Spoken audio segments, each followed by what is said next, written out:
I'm going to talk about the history of medical marijuana in the United States. Remember this word.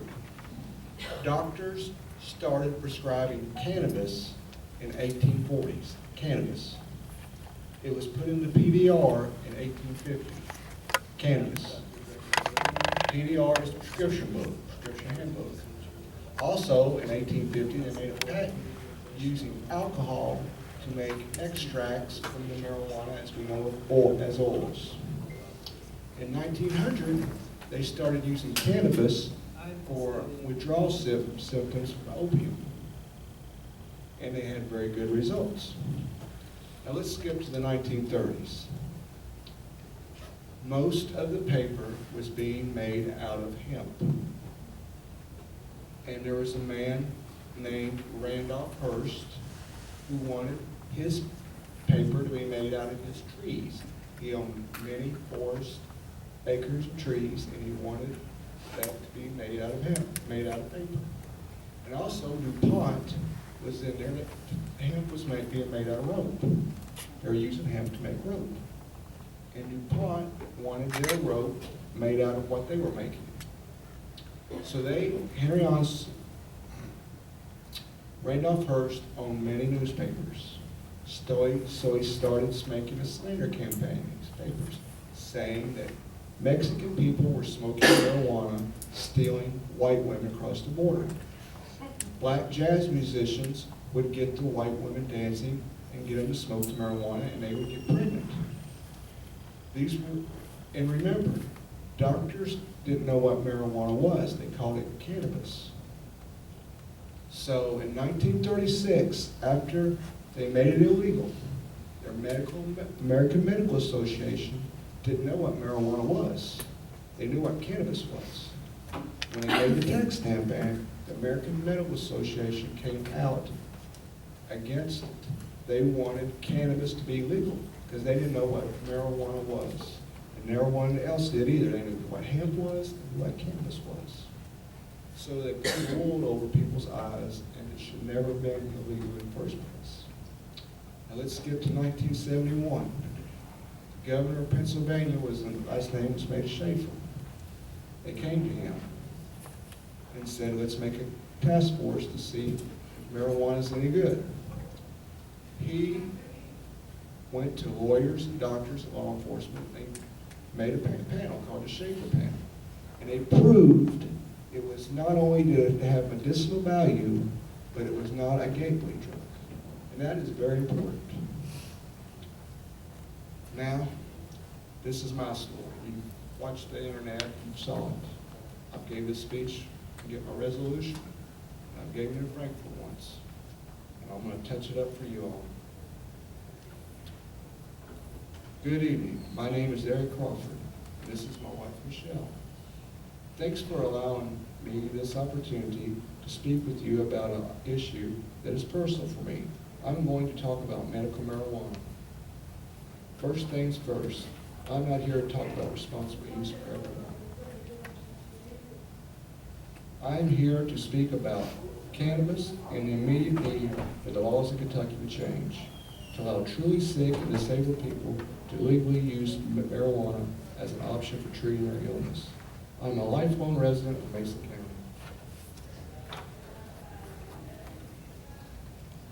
In 1994, I was a passenger in a motor vehicle accident.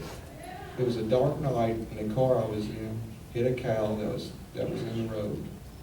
As a result of this accident, I am a quadriplegic. I am confined to a wheelchair 24 hours a day and need round-the-clock care. My life is a struggle of constant nerve pain, ungodly muscle spasms, extremely stiffness, arthritis, and chronic urinary tract infections. This is Eric's. These are the narcotics I'm prescribed to ease my pain. They make me feel crazy. My mind and body do not tolerate narcotics. I am aware that I am very nerve-wracking when I have to resort to taking them.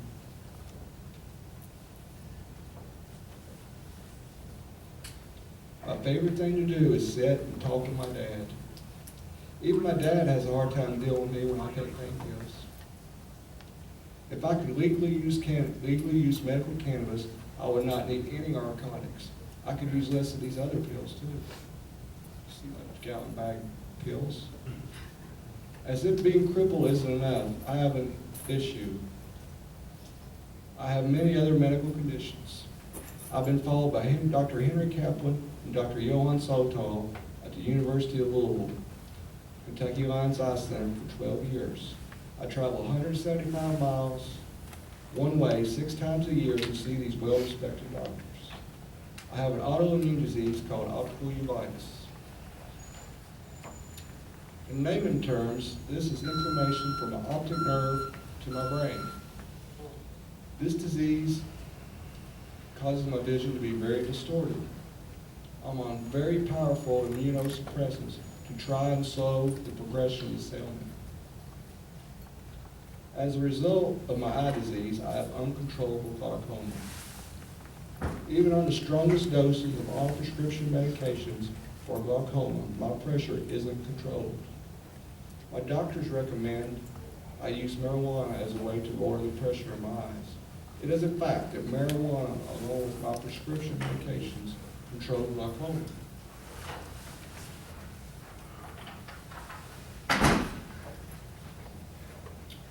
My doctors told me if my glaucoma was controlled, I'd be blind in a year.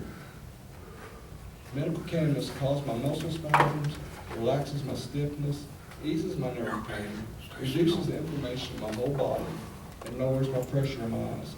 I don't want to be blind. Medical marijuana calms my mind, but does not make me out of my mind. Life in this wheelchair is not easy.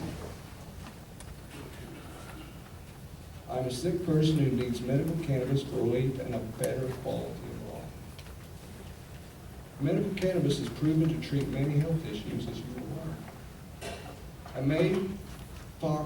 In May, a 2013 Fox News poll found 85% of Americans believe that marijuana should be allowed for medical purposes if their doctor prescribes it. We had a Bluegrass poll in 2013 that said 78% of Kentucky was in favor of medical marijuana.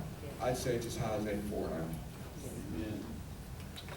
There needs about half Americans live in a state where patients can legally use cannabis with their doctor's advice. There needs to be a common sense, compassionate reform in the law in this state to help the truly sick, diseased, and disabled citizens in the Bluegrass state. We have a moral duty to stand up for the rights of our afflicted family and friends. I have a right to stand up for myself. Yes, sir. I'm desperate.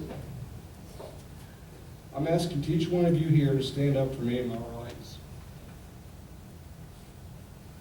I'm asking you to put yourself in my shoes, or the shoes of other genuinely ill people of Kentucky. At age 44, what would you do? Leave the only community you ever known? Your home built just for your needs? Your elderly parents?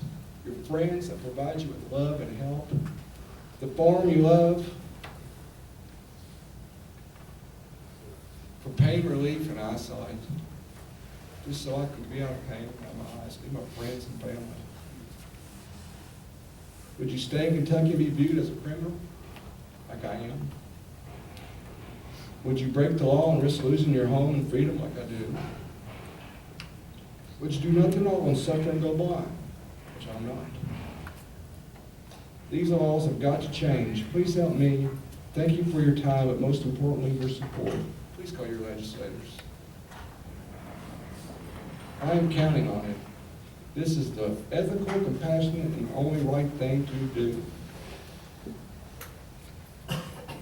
In 24 states and District of Columbia, I have 8 doctors' recommendations. 8 doctors' recommendations to use medical marijuana. I could legally use medical cannabis. Since the first time I gave this speech, but I'm not moving. I'm not moving. I got 8 doctors in the interstate. I'm not leaving my home in Kentucky. This is where I was born. This is where I'm going to die. I'm not going to run me out of the state. Since I first made this speech about 3 years ago, now this is the 3rd time I've used it, I am no longer on the dangerous immuno drugs that were making me very sick. I have not taken a narcotic pain pill this year.